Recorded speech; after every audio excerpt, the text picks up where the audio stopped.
ಇಲ್ಲವಾಗುತ್ತಲೇ ಎಲ್ಲವಾಗುವ. ಅಧ್ಯಾಯ 33.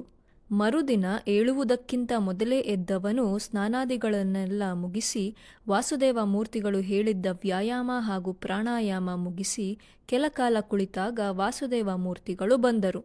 ಅವರು ಹೇಳಿಕೊಟ್ಟ ವ್ಯಾಯಾಮ ಹಾಗೂ ಪ್ರಾಣಾಯಾಮವನ್ನು ಅವನು ಮುಗಿಸಿರುವುದು ಕಂಡು ಅವರಿಗೆ ತೃಪ್ತಿಯಾಯಿತು. ಅವರು ಅಕ್ಷಯನಿಗೆ ಧ್ಯಾನದ ಪ್ರಾರಂಭಿಕ ಹಂತ ತಿಳಿಸಿಕೊಟ್ಟರು. ಅವರು ಹೇಳಿದರು, ಅಕ್ಷಯ್, ಧ್ಯಾನದಲ್ಲಿ ನಾನು ಹೇಳಿಕೊಡುವುದು ತುಂಬಾನೇ ಕಡಿಮೆ, ಆದರೆ ನೀನು ಸಾಧಿಸಬೇಕಿರುವುದು ಅಪಾರ. ಇಲ್ಲಿ ನಾನು ನಿನಗೆ ದಾರಿ ಮಾತ್ರ ತೋರಿಸಬಲ್ಲೆ, ಆದರೆ ಆ ಹಾದಿಯನ್ನು ಕ್ರಮಿಸಿ ತಲುಪಬೇಕಾಗಿರುವುದು ಮಾತ್ರ ನೀನೇ. ಅಕ್ಷಯ್ ಹೇಳುತ್ತಾ ಇದ್ದ. ವಾಸುದೇವ ಮೂರ್ತಿಗಳೇ, ಆದರೆ ನನಗೆ ತೊಂದರೆ ಅನಿಸುವುದು ಧ್ಯಾನ ಎಂದು ಕುಳಿತಾಗ ದೇಹವೇನೋ ಕದಲಿಸದೆ ಒಂದೇ ಕಡೆ ಇಡಬಹುದು, ಆದರೆ ಮನಸ್ಸನ್ನು ನೀವು ಹೇಳಿದ ಹಾಗೆ ಒಂದೇ ಕಡೆ ಕೂಡಿಸುವುದು ಹೇಗೆ? ಅದು ಕ್ಷಣಕ್ಕೊಂದು ಕಡೆ ಚಲಿಸುವುದು, ಅದನ್ನು ಕಟ್ಟಿಹಾಕುವುದು, ಏನೆಲ್ಲ ಯೋಚನೆ ಬರದಂತೆ ತಡೆಯುವುದು ಹೇಗೆ ಸಾಧ್ಯ? ವಾಸುದೇವ ಮೂರ್ತಿ ಹೇಳಿದರು, ಬೇಡ, ನೀನು ನಿನ್ನ ಮನಸ್ಸಿನ ಬಗ್ಗೆ ಏನೂ ಮಾಡಲು ಹೋಗಬೇಡ. ನೀನು ಯೋಚನೆಗಳನ್ನು ತಡೆಯಲು ಪ್ರಯತ್ನ ಪಡುವಷ್ಟು ಅದು ಚಂಚಲವೇ. ಬದಲಾಗಿ ನಿನ್ನ ಮನಸ್ಸಿನ ಏನೆಲ್ಲ ಯೋಚನೆ ಬರುವುದು ಅದನ್ನು ಬರುವ ಹಾಗೆ ಬಿಟ್ಟುಬಿಡು. ಕೆಲವು ಕಾಲ ಅಷ್ಟೇ, ಅವೆಲ್ಲವೂ ಸ್ಥಿರವಾಗುವುದು. ನೋಡುವಾಗಲೇ ಅಕ್ಷಯ್ ಧ್ಯಾನದಲ್ಲಿ ಸ್ಥಿರನಾಗಿದ್ದ. ಸ್ವತಃ ವಾಸುದೇವ ಮೂರ್ತಿಗಳು ಸಹ ಬೆರಗಾಗಿದ್ದರು ಅಕ್ಷಯನನ್ನು ನೋಡುವಾಗ. ಅವನು ಧ್ಯಾನಕ್ಕೆ ಇಂತಹ ದಾರಿಗೆ ಹೊಂದುವನೋ ಇಲ್ಲವೋ ಎನ್ನುವ ಅನುಮಾನವಿದ್ದಿತು. ಆದರೆ ಅಕ್ಷಯ್ ಅದನ್ನೆಲ್ಲ ಮೀರಿ ಬೆಳೆದಿದ್ದ. ಈಗ ಅಕ್ಷಯ್ ಧ್ಯಾನಕ್ಕೆ ಎಂದು ಕುಳಿತರೆ ಎಷ್ಟು ಕಾಲ ಆಗುವುದು ಮೇಲೇಳಲು ಎನ್ನುವುದು ಅವನಿಗೇ ಗೊತ್ತಿರುವುದಿಲ್ಲ. ಧ್ಯಾನದ ಸಾಗರದಲ್ಲಿ ಮುಳುಗುತ್ತಾ ಅವನಿಗೆ ದೇಹದ ಕಡೆಗೂ ಅವನ ಗಮನ ಕಡೆಯಿತು. ಅಕ್ಷಯ್ ಈಗ ಧ್ಯಾನಕ್ಕೆ ಕುಳಿತರೆ ತಪಸ್ಸಿಗೆ ಕುಳಿತಂತೆ. ಮೊದಲೆಲ್ಲ ಗಂಟೆಗಳ ಲೆಕ್ಕದಲ್ಲಿ ಕುಳಿತುಕೊಳ್ಳುತ್ತಿದ್ದ ಅವನು ಈಗ ಒಮ್ಮೆ ಕುಳಿತರೆ ದಿನಗಟ್ಟಲೆ ಕೂತಿರುವನು. ನೀರು ಆಹಾರದ ಕಡೆಗೂ ಗಮನವಿಲ್ಲ ಎನ್ನುವಂತೆ. ಯಾವಾಗಲೋ ಎದ್ದವನು ಒಮ್ಮೆ ನೀರು ಕುಡಿದು ಹಣ್ಣು ತಿಂದು ಮತ್ತೆ ಧ್ಯಾನದಲ್ಲಿ ಕುಳಿತುಕೊಳ್ಳುವನು. ಈಗ ಅವನ ವಾಸಸ್ಥಾನ ಸಹ ಬದಲಾಗಿತ್ತು. ಅವನಿದ್ದ ಅದೇ ಭವನದಲ್ಲಿ ಅವನದೇ ರೀತಿಯ ಸಾಧಕರಿದ್ದರು. ಅಕ್ಷಯ್ ಈಗೆಲ್ಲ ಕೆಲವೊಮ್ಮೆ ಹಾಗೆ ಧ್ಯಾನಕ್ಕೆ ಕುಳಿತಾಗ ದಿನಗಳನ್ನು ದಾಟಿ ವಾರಗಳವರೆಗೂ ತಿಂಗಳವರೆಗೂ ಕುಳಿತಿರುವಾಗ ಅವನ ಬಗ್ಗೆ ವಾಸುದೇವ ಗಮನ ತೆಗೆದುಕೊಳ್ಳುತ್ತಾ ಇದ್ದರು. ಅಕ್ಷಯ್ ಒಮ್ಮೆ ಎಚ್ಚರದಲ್ಲಿರುವ ಸ್ಥಿತಿಯಲ್ಲಿ ಒಮ್ಮೆ ಅವರು ಹೇಳಿದರು, ಅಕ್ಷಯ್, ಈಗ ನಿನ್ನ ಸ್ಥಿತಿ ತುಂಬಾ ಸೂಕ್ಷ್ಮವಾಗಿದೆ. ನಿನಗೆ ನಿನ್ನ ದೇಹದ ಕಡೆ ಗಮನ ಕೊಡಲು ಸಾಧ್ಯವಾಗುತ್ತಾ ಇಲ್ಲ ಅನಿಸುತ್ತಿದೆ. ನಿನ್ನನ್ನು ನೋಡಿಕೊಳ್ಳಲು ಸಹಾಯಕರಾಗಿ ಒಬ್ಬರು ನಿನ್ನ ಜೊತೆ ಇರುತ್ತೇವೆ. ಅಕ್ಷಯ್ಗೆ ಅವರ ಮಾತು ಸಹ ಅವನ ಮನಸ್ಸಿನೊಳಗೆ ಇಳಿಯುತ್ತಾ ಇಲ್ಲ. ಆಗಲಿ ಎನ್ನುವಂತೆ ತಲೆ ಆಡಿಸಿದ. ಈಗ ಅಕ್ಷಯ್ನನ್ನು ಗಮನಿಸಲು ಒಬ್ಬ ವ್ಯಕ್ತಿ ದಿನಕ್ಕೊಮ್ಮೆ ಬರುವನು. ಅವನು ಕುಳಿತಿರುವಂತೆಯೇ ಅವನ ತುಟಿಗಳು ಒದ್ದೆ ಆಗುವಂತೆ ಅಮೃತಧಾರದ ನೀರನ್ನು ಒರೆಸುವರು. ಅವನಿಗೆ ತೊಂದರೆ ಆಗದಂತೆ ಅವನ ಬಾಯಿಯಲ್ಲಿ ನೀರನ್ನು ಕುಡಿಸುವನು. ಕೆಲವೊಮ್ಮೆ ಅಕ್ಷಯನಿಗೆ ಎಂದು ವಿಶೇಷ ಆಹಾರ ತಂದು ತಿನ್ನಿಸುವರು. ಅವರಿಗೆ ಗೊತ್ತು, ಇಲ್ಲವಾದರೆ ಅವನ ದೇಹ ಅವನ ಸಾಧನೆಯನ್ನು ತಡೆಯಲು ಕಷ್ಟ. ಅಲ್ಲದೆ ದೀರ್ಘಕಾಲ ಕುಳಿತಲ್ಲೇ ಕುಳಿತಿರಬೇಕು ಅನ್ನುವಾಗ ಅವನ ಮಾಂಸಖಂಡಗಳು, ಮೂಳೆಗಳು ಇವೆಲ್ಲ ಸಹಜವಾಗಿ ನಿಶ್ಯಕ್ತವಾಗುವುದು. ಅದಕ್ಕಾಗಿ ಕೆಲವು ಎಲೆಗಳಿಂದ ತಯಾರಿಸಿದ ಪಾನೀಯ ಅವನಿಗೆ ಕುಡಿಸಲಾಗುತ್ತಾ ಇದ್ದಿತು. ಅಲ್ಲೇ ಕೊಳದ ನೀರಿನಲ್ಲಿ ಅದ್ದಿದ ವಸ್ತ್ರಗಳನ್ನು ತಂದು ಅವನ ಮೈ ಒರೆಸುವರು. ಆದರೆ ಅಕ್ಷಯ್ ಅವೆಲ್ಲ ತಿಳಿಯುತ್ತಾ ಸಹ ಇಲ್ಲ. ದೈಹಿಕವಾಗಿ ಅವನು ಕುಳಿತಿದ್ದರೂ ಮನಸ್ಸು ಮಾತ್ರ ಬಾಹ್ಯದಲ್ಲಿ ಇರಲಿಲ್ಲ. ಅವನ ಮನಸ್ಸು ಸದಾ ಅಂತರ್ಮುಖಿ.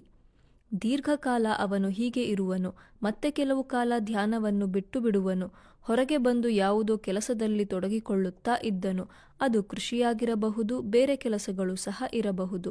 ಆ ಕೆಲಸಗಳನ್ನು ಸಹ ಅವನು ಅಷ್ಟೇ ಶ್ರದ್ಧೆಯಿಂದ ಮಾಡುವನು. ಹೀಗೆ ಅದೆಷ್ಟು ಕಾಲ ಕಳೆಯುತ್ತಾ ಇರುವೆ ಎನ್ನುವ ಗಮನ ಅವನಿಗೇ ಇಲ್ಲ. ಎಚ್ಚರದಲ್ಲಿರುವಾಗ ಅವನು ಆ ಕಣಿವೆಯ ಹಲವು ಜಾಗಗಳಿಗೆ ಭೇಟಿ ಕೊಡುವನು. ಅಲ್ಲಿರುವ ಹಲವು ವ್ಯಕ್ತಿಗಳ ಜೀವನ ಗಮನಿಸುವನು. ಆದರೆ ಅವರನ್ನೆಂದೂ ಮಾತನಾಡಿಸಲು ಪ್ರಯತ್ನ ಪಡಲಿಲ್ಲ. ಅವನಿರುವ ಭವನದಲ್ಲಿ ಅವನಂತೆಯೇ ಕೆಲವು ಸಾಧಕರಿದ್ದರು. ಅವರನ್ನು ನೋಡುವಾಗ ಅನ್ನಿಸುವುದು, ತಾನು ಇನ್ನೂ ಸಾಧಿಸುವುದು ತುಂಬಾ ಇದೆ. ಕೆಲವೊಮ್ಮೆ ಧ್ಯಾನದಿಂದ ಹೊರಬರುವಾಗ ಅವನು ಗುಹೆಯ ಮೇಲೆ ಇರುವ ಬಂಡೆಗಳ ಮೇಲೆ ದಿನಗಳ ಕಾಲ ಕುಳಿತಿರುವನು. ಅವನು ಸುಮ್ಮನೆ ಕುಳಿತಿರುವಾಗಲೂ ಅವನ ಮನಸ್ಸು ಶೂನ್ಯವಾಗಿರುವುದು. ತಾನು ಎಲ್ಲಿಂದ ಬಂದೆ? ತಂದೆ, ತಾಯಿ, ಗೆಳೆಯರು, ಮನು, ಅಭ ಇವೆಲ್ಲ ಏನೂ ಇಲ್ಲ. ಕಡೆಗೆ ತಾನು ಯಾರು ಎನ್ನುವ ನೆನಪೇ ಇಲ್ಲವೇನೋ ಎನ್ನುವ ಹಾಗೆ ಆಕಾಶದತ್ತ ಶೂನ್ಯ ದೃಷ್ಟಿ ನೆಟ್ಟು ಕುಳಿತಿರುವ ಅವನಿಗೆ ಅಮೃತಧಾರದ ನೀರು, ಹಣ್ಣುಗಳನ್ನು ಕೊಟ್ಟರೆ ಕೆಲವು ಸಲ ತಿಂದರೆ ಕೆಲವು ಸಲ ತಿನ್ನುವುದೂ ಇಲ್ಲ. ನೀರನ್ನು ಮಾತ್ರ ಬಲವಂತ ಮಾಡಿ ನೆನಪಿಸಿ ಕುಡಿಸುವರು. ಅಕ್ಷಯ್ ಈ ಸಲ ಧ್ಯಾನಕ್ಕೆ ಕುಳಿತಾಗ ಅತಿ ಉನ್ನತ ಮಟ್ಟಕ್ಕೆ ತಲುಪಿದ. ಅವನ ಜೊತೆ ಇರುವವರು ಅವನಿಗೆ ದೈಹಿಕವಾಗಿ ಸಹಾಯ ಮಾಡುವುದು ಅವನಿಗೆ ತಿಳಿಯುತ್ತಾ ಇರಲಿಲ್ಲ. ಈಗ ಆಳವಾದ ಧ್ಯಾನಕ್ಕೆ ಇಳಿಯುತ್ತಾ ಇದ್ದ ಪರಿಣಾಮ ಇತರರು ಅವನ ಸಹಾಯಕ್ಕೆ ಹೋಗುತ್ತಾ ಇರಲಿಲ್ಲ. ವಾಸುದೇವ ಮೂರ್ತಿಗಳು ಸಹ ಒಮ್ಮೆ ಬಂದು ಅವನ ಸ್ಥಿತಿಯನ್ನು ಗಮನಿಸಿ ಹೇಳಿದರು, ಅವನ ಪಾಡಿಗೆ ಅವನನ್ನು ಬಿಟ್ಟು ಬಿಡಿ, ಅವನಿಗೆ ಹೊರಗಿನ ಯಾವ ಸಹಾಯ ಸಹ ಬೇಡ. ಮತ್ತೆ ಕೆಲವು ಕಾಲ ಕಳೆಯಿತು. ಈಗ ಒಮ್ಮೆ ವಾಸುದೇವ ಮೂರ್ತಿಗಳು ಬಂದವರು ಅಕ್ಷಯನ ಧ್ಯಾನದ ಗತಿ ನೋಡಿ ಚಕಿತರಾದರು. ಭವನದಲ್ಲಿ ಹಲವಾರು ಪಿರಮಿಡ್ ರೀತಿಯ ರಚನೆಗಳಿದ್ದವು. ಅವುಗಳ ಕೆಳಗೆ ಕುಳಿತ ಅಕ್ಷಯ್ನ ದೇಹ ಈಗ ನೆಲವನ್ನು ಬಿಟ್ಟು 6 ಅಡಿಗಳ ಎತ್ತರದಲ್ಲಿ ಇರುವುದು. ಅವನ ಸುತ್ತಲೂ ತಿಳಿನೀಲಿ ಬಣ್ಣದ ಬೆಳಕು ಹರಡಿರುವುದು. ವಾಸುದೇವ ಮೂರ್ತಿಗಳಿಗೆ ಗೊತ್ತಿದೆ, ಇದು ಒಂದೆರಡು ದಿನದಲ್ಲಿ ಆಗುವುದಲ್ಲ, 100 ವರ್ಷಗಳ ಸಾಧನೆಯಲ್ಲಿ ಕೆಲವರು ಸಾಧಿಸುವರು. ಆದರೆ ಅಕ್ಷಯ್ನ ತೀವ್ರಗತಿ ಅವರಿಗೂ ಅರ್ಥವಾಗಲಿಲ್ಲ. ಇಷ್ಟು ಕಡಿಮೆ ಸಮಯದಲ್ಲಿ ದೊಡ್ಡ ಸಾಧಕನಾಗಿರುವ ಒಮ್ಮೊಮ್ಮೆ ವಾಸುದೇವ ಮೂರ್ತಿಗಳಿಗೆ ಖುಷಿ ಅನ್ನಿಸುವುದು. ತನ್ನ ವಂಶದ ತನ್ನ ಮರಿ ಮೊಮ್ಮಗನ ಸಾಧನೆ ಅವರಿಗೆ ಹೆಮ್ಮೆ ಅನ್ನಿಸುತ್ತಾ ಇದ್ದಿತು. ವಾಸುದೇವ ಮೂರ್ತಿಗಳು ಖುಷಿ ಹಾಗೂ ಹೆಮ್ಮೆಯಿಂದ ಅಲ್ಲಿಂದ ಹೊರಟರು. ಕೆಲವು ದಿನಗಳ ನಂತರ ಅಕ್ಷಯನಿಗೆ ಎಚ್ಚರವಾಯಿತು. ಅವನಿಗೆ ಅದೇನೋ ಒಂದು ರೀತಿಯ ಮನಸ್ಸು ಅವನಿಗೆ ಅರ್ಥವಾಗುತ್ತಾ ಇಲ್ಲ. ಅವನು ಸ್ವತಃ ವಾಸುದೇವ ಮೂರ್ತಿಗಳನ್ನು ಭೇಟಿ ಮಾಡಲು ಹೋದ. ವಾಸುದೇವ ಮೂರ್ತಿಗಳು ಅಕ್ಷಯನ ಪ್ರಗತಿ ಬಗ್ಗೆ ಸಂತಸ ವ್ಯಕ್ತಪಡಿಸಿದರು. ಅಕ್ಷಯ್ ಹೇಳಿದ, ಆದರೆ ವಾಸುದೇವರವರೇ, ನನ್ನ ಮನ ಅದೇಕೋ ಗೊತ್ತಿಲ್ಲ, ಏನೋ ಒಂದು ರೀತಿಯಾಗಿದೆ. ಮನ ಕಲಕಿ ಹೋಗಿದೆ, ನನ್ನ ಏಕಾಗ್ರತೆ ಭಂಗವಾಗಿದೆ ಅನ್ನಿಸುತ್ತಿದೆ. ವಾಸುದೇವ ಕೇಳಿದರು, ಅಂದರೆ ನಿನ್ನ ಮಾತಿನ ಅರ್ಥವೇನು? ಏಕಾಗಿ ಹಾಗೆ ಆಗಿದೆ ಎಂದು ನಿನಗೆ ಅನ್ನಿಸುತ್ತಿದೆ? ಅಕ್ಷಯ್ ಹೇಳಿದ, ಏನಿಲ್ಲ, ಅದೇಕೋ ಒಮ್ಮೆ ಹೊರಗೆ ಹೋಗಬೇಕು ಅನ್ನಿಸುತ್ತಿದೆ. ಎಲ್ಲರನ್ನೂ ಒಮ್ಮೆ ನೋಡಬೇಕು. ನನ್ನ ಅಪ್ಪ ಅಮ್ಮನನ್ನು ಭೇಟಿಯಾಗಿ ಅವರು ಹೇಗೆ ಇರುವರು ತಿಳಿಯಬೇಕು. ನನ್ನ ಗೆಳೆಯ ಅಭ ಏನಾದನೆಂದು ನೋಡಬೇಕು. ಹೀಗೆಲ್ಲ ಯೋಚನೆಗಳು ಬರುತ್ತಾ ಇವೆ. ಇಲ್ಲಿಂದ ತಪ್ಪಿಸಿಕೊಂಡು ಹೋಗಿಬಿಡಬೇಕು ಎನ್ನುವ ಮನಸ್ಸು. ವಾಸುದೇವ ಈಗ ನಿಜಕ್ಕೂ ಗಾಬರಿಯಾದರು. ವಾಸುದೇವ ಹೇಳಿದರು, ಅಕ್ಷಯ್, ಇದೇನು ಹೇಳುತ್ತಾ ಇರುವೆ? ನೀನು ಈ ಸ್ಥಿತಿಯಲ್ಲಿ ಹೊರಗೆ ಹೋಗಲಾರೆ. ನಿನಗೆ ತಿಳಿದಿದೆಯೇನು? ನೀನು ಧ್ಯಾನದಲ್ಲಿ ಸಾಧಿಸಿರುವ ಪ್ರಗತಿ ನಿನ್ನಷ್ಟು ವೇಗವಾಗಿ ಯಾರೂ ಪ್ರಯತ್ನ ಪಡಲಿಲ್ಲ. ನಿನ್ನ ವಿಷಯ ನಮ್ಮ ಅನಂತ ಕಣಿವೆ ಮಾತ್ರ ಅಲ್ಲ, ಇಲ್ಲಿನ ಸುತ್ತಲಿನ ಎಲ್ಲ ಕಣಿವೆ ವಿಭಾಗವನ್ನೂ ತಲುಪಿದೆ. ನಿನಗೆ ತಿಳಿಯದು. ನಿನ್ನ ಸಾಧನೆ ಕಣ್ಣಾರೆ ನೋಡಲು ಯಾರೆಲ್ಲ ಬಂದು ಹೋಗಿರುವರು ಎಂದು ತಿಳಿದರೆ ನಿನಗೆ ಸಹ ಆಶ್ಚರ್ಯ ಆಗುವುದು. ಅವರೆಲ್ಲ ನೀನು ಮುಂದಿನ ಮೆಟ್ಟಿಲುಗಳನ್ನು ಹತ್ತಿ ಉನ್ನತಿ ಸಾಧಿಸಿ ಅವರ ಕಣಿವೆ ಪ್ರವೇಶಿಸುವುದು ಕಾಯುತ್ತಾ ಇದ್ದಾರೆ. ಅರ್ಥ ಮಾಡಿಕೊ. ಈ ಸ್ಥಿತಿಯಲ್ಲಿ ನೀನು ಹೀಗೆ ಹೇಳುತ್ತಾ ಇದ್ದೀಯಾ? ಅಕ್ಷಯ್ ನಿರುತ್ತರನಾದ. ಅವನಿಗೆ ಅರ್ಥವಾಗುತ್ತಾ ಇದ್ದಿತು, ಇಲ್ಲಿ ಸಾಧನೆ ಅನುಸರಿಸಿ ಅವರನ್ನು ಬೇರೆ ಬೇರೆ ವಿಭಾಗದಲ್ಲಿ ಇಡಲಾಗುತ್ತದೆ. ಹಾಗೆ ಹೋಗುವಾಗ ನಾನು ಪುರಾಣದ ವ್ಯಕ್ತಿಗಳನ್ನು ಸಹ ಭೇಟಿ ಮಾಡಬಹುದು. ಆದರೆ ಅದೇಕೋ ಅಕ್ಷಯ್ ಮನ ಕದಡಿ ಹೋಗಿತ್ತು. ಏಕೆ ಎಂದು ಅರ್ಥವಾಗುತ್ತಾ ಇಲ್ಲ. ವಾಸುದೇವ ಹೇಳಿದರು, ಅಕ್ಷಯ್, ಚಿಂತೆ ಬೇಡ. ಧ್ಯಾನದ ತೀವ್ರತೆ ತಲುಪುವಾಗ ಇಂತಹುದೆಲ್ಲ ತೊಂದರೆ ಬರುತ್ತಾ ಇರುತ್ತದೆ. ಇವೆಲ್ಲ ಅಡೆತಡೆಗಳು ತಾತ್ಕಾಲಿಕ. ಕೆಲವು ಕಾಲ ಕಳೆದರೆ ತಾನಾಗೆ ಶಮನಗೊಳ್ಳುವ ಮನಸ್ಸಿನ ಸ್ಥಿತಿ. ಅಕ್ಷಯನಿಗೆ ಏನು ಉತ್ತರ ತೋಚಲಿಲ್ಲ. ಮೌನವಾಗಿ ಅವರ ಎದುರು ಕುಳಿತಿದ್ದು ಅಲ್ಲಿಂದ ಎದ್ದು ಹೊರಟ. ಕೆಲವು ದಿನ ಸುಮ್ಮನೆ ಓಡಾಟ, ಅಲ್ಲಿ ಇಲ್ಲಿ ಹಾಗೇ ಇದ್ದ. ಕೆಲವೊಮ್ಮೆ ಕೆಲಸದ ವಿಭಾಗಗಳಿಗೆ ಹೋಗುವನು. ಬಟ್ಟೆಗಳನ್ನು ನೇಯುವುದು, ಹೊಲಿಯುವುದು, ತೋಟಕ್ಕೆ ಹೋಗಿ ಕೆಲಸ ಮಾಡುವನು. ಪುಸ್ತಕಗಳನ್ನು ಓದುವನು. ಕೆಲವೊಮ್ಮೆ ಮೊದಲು ತಾನಿದ್ದ ಭವನದ ಕಲ್ಲು ಬಂಡೆಯ ಮೇಲೆ ಕುಳಿತು ದಿನಗಟ್ಟಲೆ ಆಕಾಶ ನೋಡುತ್ತಾ ಕುಳಿತಿರುವ ಹಾಗೆ ಕುಳಿತಿದ್ದ ಅವನ ಮನ ಪುನಃ ಧ್ಯಾನದ ಸ್ಥಿತಿಯನ್ನು ಪಡೆಯಿತು. ವಾರದ ನಂತರ ವಾಸುದೇವ ಬಂದು ಪುನಃ ಅವನ ಸ್ಥಿತಿ ಗಮನಿಸಿದರು. ಎಲ್ಲವೂ ಸರಿಹೋಯಿತು ಎಂದುಕೊಳ್ಳುತ್ತಾ ಹೊರಟರು. ಹಾಗೆ ಮತ್ತೆರಡು ವಾರಗಳು ಕಳೆಯಿತು. ಅದೇನೋ ಅಕ್ಷಯ್ ಪುನಃ ಧ್ಯಾನದ ಸ್ಥಿತಿಯಿಂದ ಎದ್ದು ಬಿಟ್ಟ. ಅವನ ಮನದಲ್ಲಿ ಪುನಃ ಅಸ್ಥಿರತೆ. ಅವನ ಮನ ವಿಹ್ವಲವಾಯಿತು. ಏಕೆ ಹೀಗೆ ಆಗುತ್ತಾ ಇದೆ? ಧ್ಯಾನದ ಪರಾಕಾಷ್ಠೆ ತಲುಪಲು ಏಕೆ ಆಗುತ್ತಾ ಇಲ್ಲ? ಅವನಿಗೆ ನಿರ್ಧಾರ ಆಗಿತ್ತು, ಪುನಃ ಧ್ಯಾನಕ್ಕೆ ತಪಸ್ಸಿಗೆ ಕುಳಿತುಕೊಳ್ಳಲು ಸಾಧ್ಯವಾಗುತ್ತಿಲ್ಲ. ಮನದ ಏಕಾಗ್ರತೆಯೇ ಕೂಡಿ ಬರುತ್ತಾ ಇಲ್ಲ. ದೇಹ ಮನಸ್ಸುಗಳು ಏಕಭಾವದಿಂದ ಸಹಕರಿಸುತ್ತಾ ಇಲ್ಲ. ಮನದಲ್ಲಿ ಅದೇನೋ ಅಪ್ಪ ಅಮ್ಮನ ಯೋಚನೆ ತುಂಬುತ್ತಾ ಇದೆ. ಏನಾದರೂ ಆಗಿರಬಹುದೇ? ಅದೇ ಸೂಚನೆ ಇರಬಹುದೇ? ನಿಧಾನವಾಗಿ ಹೊರಟು ವಾಸುದೇವರವರನ್ನು ಭೇಟಿ ಮಾಡಿದ್ದ. ಕಡಿಮೆ ಅವಧಿಯಲ್ಲಿ ಅಕ್ಷಯ್ನನ್ನು ಮತ್ತೆ ಭೇಟಿ ಮಾಡುವಾಗಲೇ ವಾಸುದೇವರವರಿಗೆ ಹೊಳೆದು ಹೋಯಿತು, ಅಕ್ಷಯ್ ಧ್ಯಾನ ಅಥವಾ ತಪಸ್ಸಿನ ಏಕಾಗ್ರತೆಯನ್ನು ಕಳೆದುಕೊಂಡಿರುವ. ಬಹುಶಃ ಸದ್ಯಕ್ಕೆ ಅದು ಸರಿಯಾಗುವುದು ಕಷ್ಟ ಇದೆ. ಅಕ್ಷಯ್ ಹೇಳಿದ, ಬಹುಶಃ ಅಪ್ಪ ಅಮ್ಮನಿಗೆ ಏನಾದರೂ ಆಗಿರಬಹುದು ಅನ್ನಿಸುತ್ತದೆ. ಅದಕ್ಕೆ ಪದೇ ಪದೇ ನೆನಪಿಗೆ ಬರುತ್ತಾ ಇರುವರು. ನನಗೆ ಧ್ಯಾನ ಸಾಧ್ಯವಾಗುತ್ತಾ ಇಲ್ಲ. ವಾಸುದೇವ ಅಕ್ಷಯನ ಮುಖ ಕರುಣೆಯಿಂದ ನೋಡಿದರು. ಅಕ್ಷಯ್ ಹೇಳುತ್ತಾ ಇದ್ದ, ನಾನು ನನ್ನ ಅಪ್ಪ ಅಮ್ಮನ ಬಳಿ ಹೋಗುವುದು ಅವಶ್ಯಕತೆ ಅನ್ನಿಸುತ್ತದೆ. ಒಮ್ಮೆ ಹೋಗಿ ಬರಲು ಸಾಧ್ಯವೇ? ವಾಸುದೇವ ಹೇಳಿದರು, ಈಗ ನೀನು ಹೇಳುವ ಯಾವುದೇ ಸಮಸ್ಯೆ ಇರಲು ಸಾಧ್ಯವಿಲ್ಲ ಅಕ್ಷಯ್. ನೀನು ಹೊರಹೋಗುವ ಅವಶ್ಯಕತೆ ಇರಲಾರದು. ಸಮಸ್ಯೆ ಉಂಟಾಗುತ್ತಿರುವುದೆಲ್ಲ ನಿನ್ನ ಮನಸ್ಸಿನ ಸ್ಥಿತಿಯಲ್ಲಿ. ಅದನ್ನು ಸರಿಪಡಿಸಿಕೊಳ್ಳುವ ಅಗತ್ಯ ಇದೆ ಅನ್ನಿಸುತ್ತಿದೆ. ಈಗಿನ ಪರಿಸ್ಥಿತಿಯಲ್ಲಿ ನಿನ್ನ ಮನಸ್ಸು ಧ್ಯಾನ ತಪದಿಂದ ಹೊರಬರಬಾರದು. ಆದರೆ ನಿನ್ನ ಮನಸ್ಸು ಕಲಕಿದೆ. ಅದನ್ನು ಬೇಗ ಸರಿಪಡಿಸಿಕೊ. ನಿನ್ನ ಮನಸ್ಸನ್ನು ನೀನೇ ತಹಬದಿಗೆ ತರಬೇಕು. ಅದಕ್ಕೆ ಹೊರಗಿನಿಂದ ಯಾರೂ ಸಹಾಯ ಮಾಡಲಾರರು.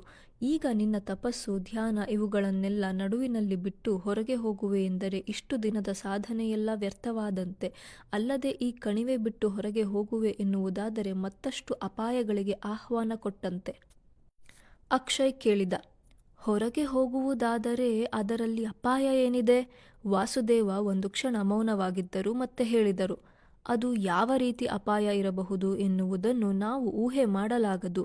ನಿನ್ನ ದೇಹದ ಮೇಲೆ, ಮನಸ್ಸಿನ ಮೇಲೆ ಹೊರಗಿನ ವಾತಾವರಣ ಏನು ಪರಿಣಾಮ ಬೀರಬಲ್ಲದು ಎನ್ನುವ ವಿಷಯ ನಾವು ನಿನಗೆ ತಿಳಿಸಲು ಅಸಮರ್ಥರು.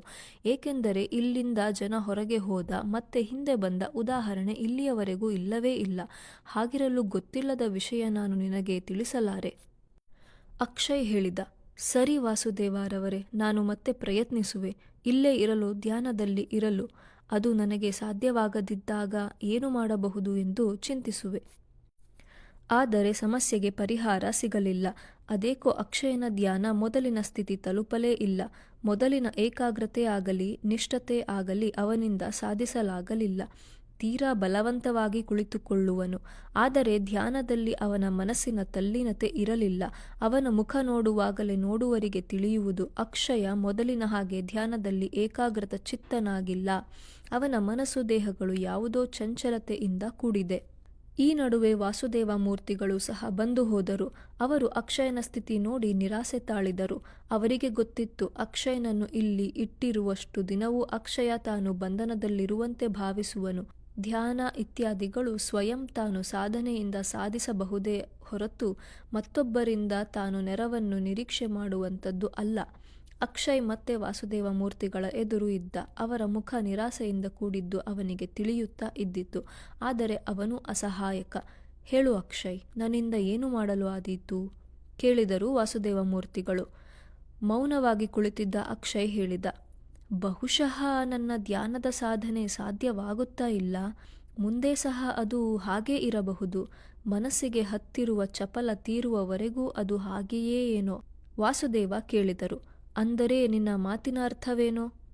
ಅಕ್ಷಯ್ ಹೇಳಿದ, ಒಮ್ಮೆ ನಾನು ಹೊರಗೆ ಹೋಗಿ ಅಪ್ಪ ಅಮ್ಮನನ್ನು ನೋಡಿ ಬಂದರೆ ನಂತರ ನನ್ನ ಮನಸ್ಸಿನ ಸ್ಥಿತಿ ಸರಿಹೋಗಬಹುದು. ಅಲ್ಲಿಯವರೆಗೂ ಹೀಗೆ ಅನ್ನಿಸುತ್ತದೆ. ಅದು ನಿನ್ನ ಮನಸ್ಸಿನ ಭ್ರಮೆ ಅಕ್ಷಯ್. ನೀನು ಅಂದುಕೊಂಡು ಬಿಟ್ಟಿರುವೆ ಅಪ್ಪ ಅಮ್ಮನನ್ನು ನೋಡದ ಹೊರತು, ಹೊರಗಿನ ಪ್ರಪಂಚಕ್ಕೆ ಹೋಗದ ಹೊರತು ನಿನ್ನ ಮನಸ್ಸು ಸರಿಹೋಗದು ಎಂದು. ಹಾಗಾಗಿ ನಾನು ಹೇಳುವ ಯಾವ ಸಲಹೆ ಅಥವಾ ಮಾತುಗಳು ನಿನ್ನ ಮನಸ್ಸಿಗೆ ನಾಟಲಾರವು. ಅಕ್ಷಯ್ ಮೌನವಾಗಿ ಕುಳಿತಿದ್ದ. ವಾಸುದೇವ ಮೂರ್ತಿಗಳು ಮತ್ತೆ ಹೇಳಿದರು, ನಾನು ನಿನಗೆ ಹೇಳಿದಷ್ಟು ಅದು ನಾನು ನಿನ್ನ ಮೇಲೆ ಹೇರುವ ಒತ್ತಡದಂತೆ ನಿನಗೆ ಭಾಸವಾಗುತ್ತದೆ. ಆದರೆ ಒಂದು ವಿಷಯವಂತೂ ಅರ್ಥ ಮಾಡಿಕೊ, ನೀನು ಇಲ್ಲಿಯವರೆಗೂ ನಡೆದಿಲ್ಲವಾದುದನ್ನು ಮಾಡಲು ಹೊರಟಿರುವೆ. ನಿನ್ನನ್ನು ಅಡ್ಡಪಡಿಸಲಾರೆ. ಹೊರಗಿನ ಪ್ರಪಂಚದ ವಿಷಯಗಳು ಇಲ್ಲವಾಗುತ್ತಲೇ ನಿನಗೆ ಅದೇ ಎಲ್ಲವೂ ಆಗುತ್ತಿದೆ. ಆದರೆ ನೀನು ಹೊರಗಿನ ಪ್ರಪಂಚಕ್ಕೆ ಹೋದ ಮೇಲೆ ಈ ಪ್ರಪಂಚ ಇರುವುದಿಲ್ಲ. ಆದರೆ ಆಗ ಇದೇ ನಿನಗೆ ಎಲ್ಲವೂ ಅನ್ನಿಸಬಹುದು. ಹೊರಗೆ ಹೋಗುವಷ್ಟು ಸುಲಭವಾಗಿ ನಿನಗೆ ಒಳಗೆ ಬರಲು ಸಾಧ್ಯವಾಗದೇ ಹೋಗಬಹುದು. ಅಕ್ಷಯ್ ಕೇಳಿದ, ಅಂದರೆ ನಾನು ಪುನಃ ಇಲ್ಲಿ ಬಂದರೆ ನನ್ನನ್ನು ಸೇರಿಸುವುದಿಲ್ಲವೇ? ವಾಸುದೇವ ಹೇಳಿದರು, ಈಗ ಅದನ್ನು ಏಕೆ ಕೇಳುವೆ? ಅಂತಹ ಪ್ರಶ್ನೆ ಅಪ್ರಸ್ತುತ. ಆ ಸಂದರ್ಭ ಬರುವಾಗ ತೀರ್ಮಾನ ಆಗಬೇಕಾದ ವಿಷಯ ಅದು. ಈಗ ಸದ್ಯಕ್ಕೆ ನಿನ್ನ ಬಯಕೆಯಂತೆ ನಿನ್ನನ್ನು ಈ ಕಣಿವೆಯಿಂದ ಹೊರಗೆ ಕಳಿಸಲು ನಮಗೆ ಯಾವ ತೊಂದರೆ ಸಹ ಇಲ್ಲ. ಆದರೆ ಒಂದು ವಿಷಯ ಮಾತ್ರ ನೆನಪಿಡು, ನೀನು ಹೊರ ಪ್ರಪಂಚದಲ್ಲಿ ಯಾವುದೇ ಕಾರಣಕ್ಕೂ ಯಾವುದೇ ಸಂದರ್ಭದಲ್ಲಿ ಸಹ ನೀನು ಇಲ್ಲಿದ್ದ ವಿಷಯ ಬಹಿರಂಗ ಆಗಬಾರದು. ಏಕೆ ಎನ್ನುವ ಪ್ರಶ್ನೆ ಕೇಳಬೇಡ. ಇಷ್ಟು ಕಾಲ ಇಲ್ಲಿದ್ದ ಕಾರಣ ನಿನ್ನ ಕನಿಷ್ಠ ಕರ್ತವ್ಯ ಅದು. ಅಕ್ಷಯ್ ಮೌನವಾಗಿ ಕುಳಿತಿದ್ದ. ವಾಸುದೇವ ಮೂರ್ತಿಗಳು ಸಹ ಮೌನವಾಗಿ ಕುಳಿತಿದ್ದರು. ಬಹುಶಃ ಇಬ್ಬರ ನಡುವೆ ಮಾತನಾಡಲು ಏನೂ ಉಳಿದಿರಲಿಲ್ಲ. ದೀರ್ಘ ಮೌನದ ನಂತರ ವಾಸುದೇವ ಹೇಳಿದರು, ಸರಿ ಅಕ್ಷಯ್, ನೀನು ಹೊರಗಿನ ಪ್ರಪಂಚಕ್ಕೆ ಹೊರಡಲು ಸಿದ್ಧನಾಗು. ಅಕ್ಷಯ್ ಅವರನ್ನು ಮತ್ತೆ ಏನೂ ಕೇಳಲಿಲ್ಲ. ತಾನು ಹೋಗುವುದು ಹೇಗೆ, ಯಾವ ಮಾರ್ಗ ಇತ್ಯಾದಿ ಏನೂ ತಿಳಿಯದು. ಪುನಃ ತಾನು ಬಂದ ಕಿರಾತಕರ ಹಳ್ಳಿಯ ಮೂಲಕ ಹಾದು ಹೂವಿನ ಕಣಿವೆ ಹಾದು ಹೋಗಬೇಕು. ಆಗಲಾದರೆ ಅಭಾ ಜೊತೆಗೆ ಇದ್ದ. ಈಗ ತಾನು ಒಬ್ಬನೇ ಹೋಗಬೇಕು. ಆ ಕಣಿವೆ, ಕಾನನ, ನದಿ ಎಲ್ಲವನ್ನು ದಾಟಿ ತಾನು ಹೋಗಬಲ್ಲನೆ? ಅವನಿಗೆ ಏಕೋ ಮನಸ್ಸಿಗೆ ಯಾವ ಖುಷಿ ಸಹ ಇರಲಿಲ್ಲ. ದೀರ್ಘಕಾಲದ ನಂತರ ತಂದೆ ತಾಯಿಯರನ್ನು ನೋಡಲು ಹೋಗುವ ಉತ್ಸಾಹ ಸಹ ಇರಲಿಲ್ಲ. ಅಭಾ ಎಲ್ಲಿದ್ದಾನೋ, ಅವನು ಸಿಗುವನೋ ಇಲ್ಲವೋ ಏನೂ ಗೊತ್ತಿಲ್ಲ. ರಾತ್ರಿ ಎಲ್ಲ ಅಕ್ಷಯ್ ಎದ್ದು ಕುಳಿತೇ ಇದ್ದ. ಬೆಳಗ್ಗೆ ಬೇಗ ಎದ್ದು ಸ್ನಾನ ಇತ್ಯಾದಿ ಮುಗಿಸಿದ. ಅವತ್ತಿನ ಮಟ್ಟಿಗಿನ ಅಮೃತಧಾರದ ನೀರನ್ನೂ ಸಹ ಕುಡಿದ. ದೇಹ ಚಟುವಟಿಕೆಯಿಂದಲೇ ಇದ್ದಿತು. ತಾನು ಧ್ಯಾನ ಮಾಡುವ ಭವನದ ಹೊರಗಿನ ಹಸಿರಿನ ಬಯಲಿನಲ್ಲಿ ಮರದ ಕೆಳಗೆ ಕುಳಿತು ಎದುರು ಇರುವುದನ್ನು ದಿಟ್ಟಿಸುತ್ತಾ ಇದ್ದ. ಹಿಂದೆ ಯಾರೋ ಬಂದು ನಿಂತ ಹಾಗೆ ಆಯಿತು. ತಿರುಗಿ ನೋಡಿದ. ಬಲ್ಲಭ್, ಮಹಾ ಏತಿ! ತಾನು ಒಳಬರುವಾಗ ತನ್ನನ್ನು ಕರೆತಂದಿದ್ದ ಏತಿ. ನಗುತ್ತಾ ಕೇಳಿದ, ಮತ್ತೆ ನೀವೇ ಬಂದಿರಾ ನನ್ನನ್ನು ಕರೆದೊಯ್ಯಲು? ಬಲ್ಲಭ್ ಮಾತ್ರ ಯಾವುದೇ ಮಾತನಾಡಲಿಲ್ಲ. ತಾನು ಸಿದ್ಧ ಇರುವನಂತೆ ನಿಂತುಕೊಂಡ. ನೀನು ಹೊರಡುವುದಾದರೆ ನನ್ನ ಜೊತೆ ಹೊರಡು ಎನ್ನುವಂತೆ. ಅಕ್ಷಯ್ ಏತಿಯ ಜೊತೆ ಹೊರಟ. ವಾಸುದೇವರವರಿಗೆ ಹೇಳಿ ಹೋಗುವುದೇ ಎಂದು ಚಿಂತಿಸಿದ. ಆದರೆ ಪುನಃ ಅವರನ್ನು ಭೇಟಿ ಮಾಡಿದರೆ ಬಹುಶಃ ಸರಿಯಾಗದು ಅನ್ನಿಸಿತು. ಊರಿಗೆ ಹೋದ ನಂತರ ಅಪ್ಪ ಅಮ್ಮನ ಜೊತೆ ಸಹ ತಾನು ವಾಸುದೇವರನ್ನು ನೋಡಿದ್ದು ಹೇಳುವ ಹಾಗಿಲ್ಲ. ಎದ್ದು ಬಲ್ಲಭ್ ಜೊತೆ ಹೊರಟ. ಅಗಾಧ ಮೌನ. ಇಬ್ಬರ ನಡುವೆ ಯಾವ ಮಾತುಕತೆ ಸಹ ಇಲ್ಲ. ಬರುವಾಗ ಅಕ್ಷಯ್ಗೆ ಗೊತ್ತಿರಲಿಲ್ಲ ಬಲ್ಲಭ್ಗೆ ಮಾತು ಬರುವುದು ಎಂದು. ಅದನ್ನು ಏತಿ ಎಂದು ಭಾವಿಸಿದ್ದ. ತಾನು ಒಬ್ಬನೇ ಮಾತನಾಡುತ್ತಾ ಇದ್ದ. ಆದರೆ ಈಗ ಅಕ್ಷಯ್ಗೆ ಸ್ಪಷ್ಟವಾಗಿ ಗೊತ್ತಿದೆ, ಬಲ್ಲಭ್ ಮಾತನಾಡಬಲ್ಲ. ಆದರೆ ಅವನು ಮಾತನಾಡುತ್ತಾ ಇಲ್ಲ. ಅವನ ಜೊತೆ ಎಷ್ಟು ಕಾಲ ನಡೆದನೋ ತಿಳಿಯಲಿಲ್ಲ.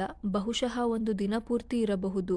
ಅದು ಯಾವ ಮಾರ್ಗವೂ ಅದೂ ಗೊತ್ತಾಗಲಿಲ್ಲ. ಈಗ ಕಿರಾತಕರ ಹಳ್ಳಿಯಾಗಲಿ ಹೂವಿನ ಕಣಿವೆಯಾಗಲಿ ಯಾವುದೂ ಸಿಗಲಿಲ್ಲ. ರಾತ್ರಿ ಸಹ ಬಲ್ಲಭ್ ನಡೆಯುತ್ತಲೇ ಇದ್ದ. ಅವನ ಜೊತೆ ಅಕ್ಷಯ್. ಬಲ್ಲಭ್ ನಡೆಯುವುದನ್ನು ನಿಲ್ಲಿಸಿ ನಿಂತ. ಅಕ್ಷಯ್ ಸಹ ನಿಂತ.